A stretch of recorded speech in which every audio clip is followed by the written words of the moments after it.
I was indeed, except for, what was funny is we weren't so geekish because our speech team in high school was far more successful than our football team. And by the end of my senior year, captain of the football team was also captain of the speech team, and he was in the play with me. And so, kind of what defined a popular jock and a geeky theater student really started to blur.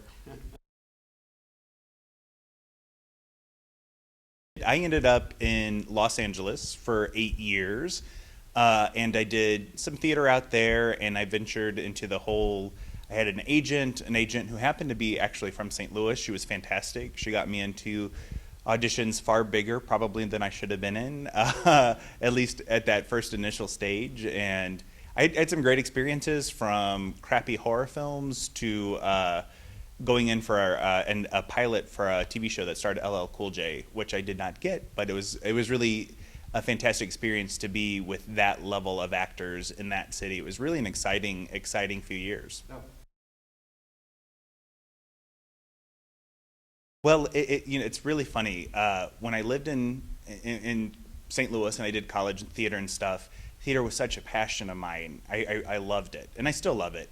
And when I was in LA, I started pursuing acting for money, and the art of performance sometimes got lost, whether it was the auditions you were doing just weren't that meaningful for whatever reason. I mean, they're jobs. People act out there to make a living, and there's a difference between that and performance as art. And I felt like I needed a different creative way to really express myself, and that's how I started getting back into writing.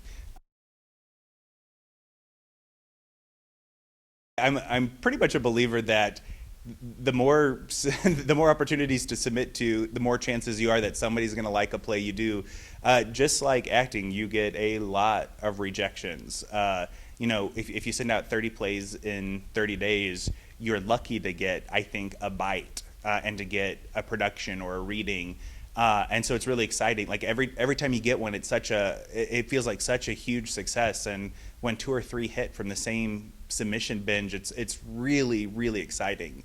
But I'm a big believer. I know where my competitions are. I've submitted to some competitions several years in a row.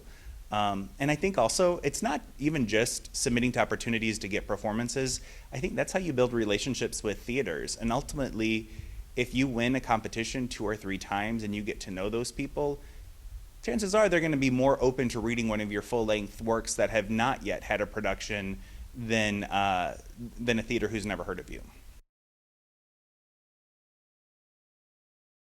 There's a competition with Heartland Theater Company in Normal, Illinois that I've actually won twice. I won it in 2009 with a play called The Third Time, and again in 2011 with a play called The Dock.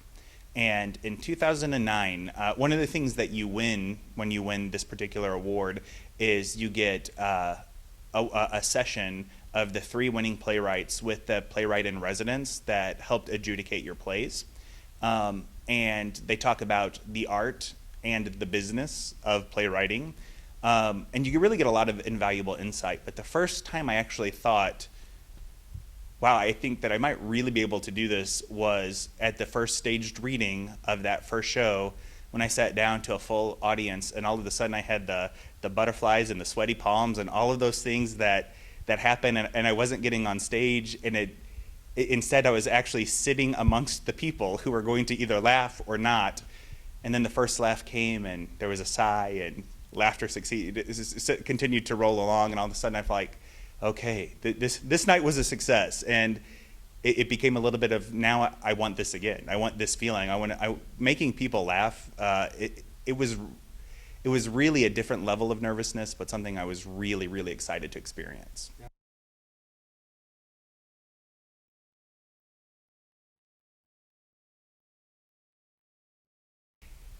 I'm so happy to say that my family is not at all like the family in Cameron Dobbs, but it really began to think, what if they were? What if this type of experience? And there's a lot of me in that character.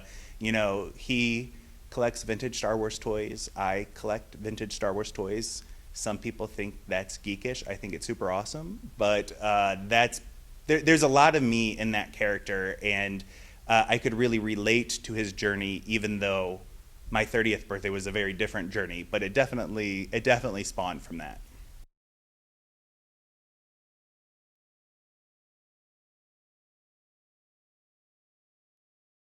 It's two 10-minute plays and one 15-minute play that we're going to do in one continuous session, so the three of them together. One of the plays is called The Right Stuff, and it is about three women in their mid-30s reliving a night from their high school days of waiting in line for concert tickets. The next play is called The Goodbye Party, and it's really serious drama, which I don't write a lot of serious drama, but this is 10 minutes of exploring that about two sisters coming to terms with the loss of one of their husbands.